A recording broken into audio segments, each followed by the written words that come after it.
this is Media Arts 110. I'm Professor Tracy Savage, and this is my lecture video. By the end of this week, you will have watched this lecture video, which deals with production sound. Then you're going to screen and evaluate project number 2, question of the day. This week, you will complete and submit assignment number 1, sound picture, and you're going to be making progress on project number 3, found sound. So here's what I'm going to be talking about in this lecture video. We're going to discuss production sound and mic technique. So let's get going. You can almost fake any other aspect of the track and undo or change it if you're not happy with the result, but bad dialogue recordings are forever. You can write, direct, shoot, edit, create graphics, and mix the whole project all by yourself, all in your own sweet time, and create a solo tour de force. But unless you're in a position to pay full attention to sound at the shoot, you're gonna need someone else. No part of production seems to cause more trouble for self-taught producers than dialogue recording. If you don't believe me, listen to almost any amateur video on YouTube. You'll hear hollowness and noises that at the least say,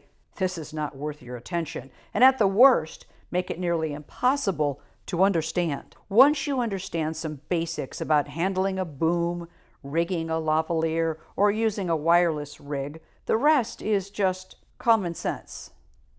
You don't need a Hollywood mixer on your staff, just someone who's willing to take the steps necessary for good sound. But first, a few definitions. Boom, of course, is the pole holding something over the actors' heads. It can also be an adjective, a boom mic on the pole, or a boom track in a mix. And it can be a verb. You need someone to boom your film. Lav, or lavalier, is a tiny mic. You don't need a Hollywood mixer on your staff, just someone who's willing to take the steps necessary for good sound. But first, a few definitions. Boom, of course, is the pole holding something over the actors' heads. It can also be an adjective, a boom mic on the pole, or a boom track in a mix. And it can be a verb. You need someone to boom your film. Lav, or lavalier, is a tiny mic that can be mounted near a subject's mouth and the track that results. Don't confuse lav with wireless.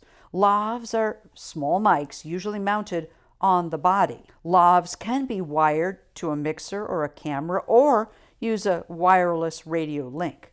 Similarly, boom mics can be wireless or wired. A wired connection will always sound better than a wireless one for the same mic. Lavs should always be wired unless the cable limits the actor's movement or will be seen in a wide shot.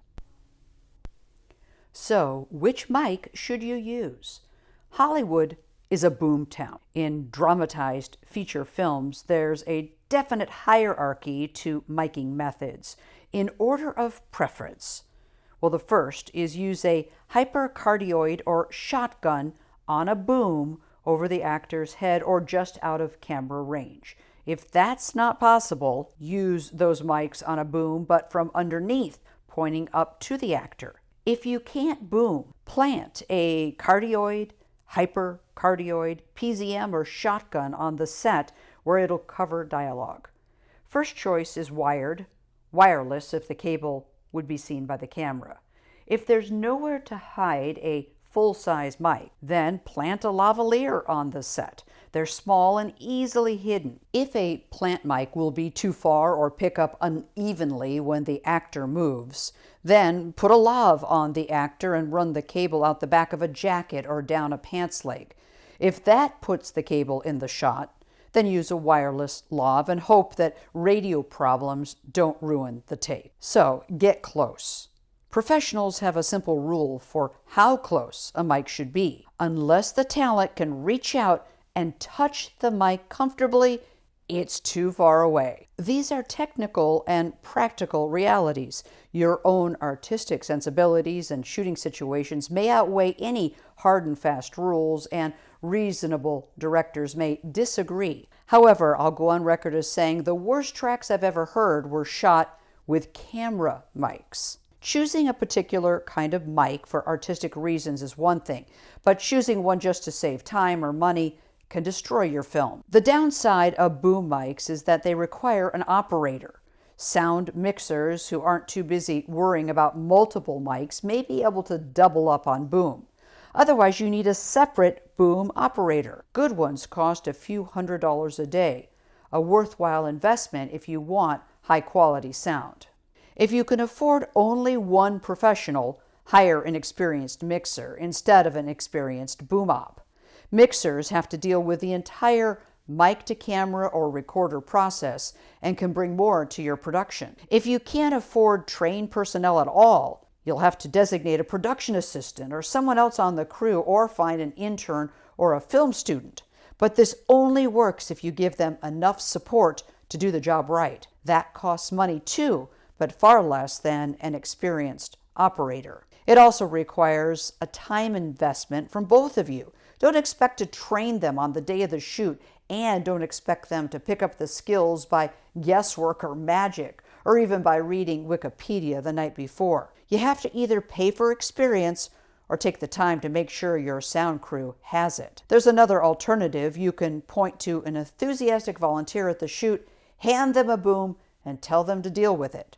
Even if you've relieved them of other responsibilities like changing lights and getting coffee, you'll still get a track that's echoey and uneven, harder to edit, and very difficult to mix. Your whole film will seem more amateur. Let's assume you pick the middle ground and you want to use inexperienced personnel but still get the best sound possible. You'll have to find the right inexperienced personnel. Someone with the physical strength and endurance to hold a long, unbalanced pole over their heads during a long shoot day, but also with the agility to make tiny movements and keep themselves in an awkward position for the length of a take. Someone who can hear subtle differences in sound through their headphones. Someone with an alert attitude. They have to pay attention during the rehearsal and the take. They have to learn how the actors will exchange lines. And a good boom operator usually memorizes cues from the dialogue. They should also pay attention to the actor's body language to anticipate their movements. The point is having the mic in position before the actor begins a line. If the mic is in the wrong place, moving after the line starts can sound awful. When selecting a boom operator, you need someone who doesn't have anything else important to do at the shoot. Wardrobe or makeup personnel are theoretically free to hold a mic during takes, but their distraction levels will be too high. If they even manage to start worrying about mic placement, they probably won't be able to do their own jobs as well. You also need someone who has at least half a day to practice with boom and mic before the shoot. You may need to pay for their time, and you'll definitely need the full sound package for this session, as well as someone else to play the actor. But this is absolutely necessary, a very necessary expense. Booming is a physical skill. You can't just learn it by reading a book. If you don't provide this practice session, be prepared to throw away most of the first day's shooting, because that's where the practicing will take place. The bargain basement solution: a mini recorder on a stick. One low-budget solution has become popular among the no-budget crowd. Take one of the $100 to $300 flash recorders with built-in mics and somehow mount it to an improvised pole. The adjustable mount lets you aim the recorder's mics down toward the talent. This is a compromise. Heck, it's laughable by any professional standard, but at least it keeps the mic close to the action and gives you better sound than a mic on the camera. No matter what kind of mic and pole you use, the basic concept is simple. Hold things so the mic is above the actor, slightly in front of and pointed towards the mouth. Make it as close as physically possible without being in the frame. 30 inches from the actor can be too far away unless you're in a well-designed studio or a quiet outdoor setting. Use your earphones as well as your eyes for this placement. Since you're most likely coming at the actor from a sharp angle, you won't be able to see when the tip of the mic is pointing off to one side instead of directly in front. Closer is always better. Too close is impossible. On some sets, a difference of a couple of inches can turn usable dialogue into something that has to be replaced in post-production. Some Hollywood mixers feel their boom operators aren't doing their jobs unless the boom dipped into the frame on at least a couple of takes. As a general rule, the mic should be at least close enough that your actors can reach out and comfortably touch it. Keep the mic pointed at the mouth at all times. You should be able to draw an imaginary straight line through the center of the mic and right to the talent's lips. Otherwise, as the actor drifts into areas of the pickup pattern that aren't perfect, the quality of their voice will change. This may require adjusting the angle of the shock mount so the mic stays in the right direction for the way you're holding the pole. So how do you stay out of the shot? The boom operator wants the mic as close as possible. The director of photography wants total freedom composing the shot. A reality check is always necessary, and unless you have a video monitor available, you'll have to count on the camera operator to tell you during setup how close you can get. It's better to start with a mic in the shot and gradually raise it until it can't be seen anymore. Some boom operators put a piece of white camera tape on the end of their windscreen so it'll be immediately obvious in the viewfinder if that mic dips too low during a take. So how do you handle a boom? Well, holding a few pounds of metal and plastic over your head might seem trivial at first, but it can get very heavy as the day wears on. Avoiding holding the arms in a Y position. Instead, stand like the letter H with the arms as straight up as possible. This is a matter of physics, not aesthetics. When the arms are spread at an angle, you're supporting the mic with your muscles, which can get tired. When the arms are vertical, the weight of the boom and the mic is carried straight down through your bones. If you're moving the boom around, the outside arm should be slightly bent for control. When it comes to mounting lavaliers, decide whether the mic can be visible in the shot. A lot of times there's no need to hide a mic, either because the talent is obviously a spokesperson or because a shot is wide enough that a tiny dot on the lapel won't be noticeable. It's always easier and always sounds better to have the mic outside the clothing. Sometimes all you need to do is wrap some paper tape around the mic and the clip and then color it with a felt tip pen to match the wardrobe. Lavs come with a variety of mounting clips and tie tacks to make the sound operator's job easier. Choose an appropriate one for the clothing and you're almost all set. The mic should be as close to the mouth as possible. A shirt collar or high up on a jacket lapel is always preferable to the middle of a necktie. If talent's head will be turning during the shot, choose the side that they'll favor, usually the side facing the interviewer or the camera. If the mic comes with a foam windscreen, you may want to use it to prevent popped peas. Lavs are frequently hidden between layers of clothing, high up on the chest or under a collar. The preferred mounting method is to take two pieces of 1-inch tape and fold them into triangles, like folding a flag, with the sticky sides out. Put these 1/2-inch sticky triangles on both sides of the mic and then stick the mic to the inner layer of clothing with one, and then press the top layer of clothing onto the other sticky triangle, holding it in place so it can't rub against the mic. What about shooting inside a car? Well, the common way to pick up voices in a car is to clip a cardioid mic to a sun visor or a headliner just above the front window for front passengers. Rear passengers can be covered with a second mic attached to the back of the front seat, although if the road and the car are quiet, the front visor mic might be able to cover them both. As an alternative mounting, place a hypercardioid under the dash, sticking up between two passengers. If only one person is talking, you can use a short shotgun there.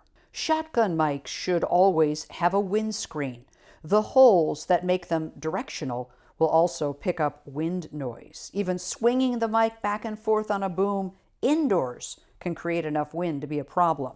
Low-cost foam windscreens that cover the entire mic should be adequate for interiors if the boom isn't being moved, and on wind-free days it may be usable for closely mic'd handheld interviews outdoors. If the wind is strong enough to feel, or you're whipping a boom around indoors, you'll need more protection than a foam windscreen can provide. Hard windscreens, consisting of a wire or open plastic frame surrounded by a fine mesh, work by creating a low turbulence area around the mic, and they can be very effective.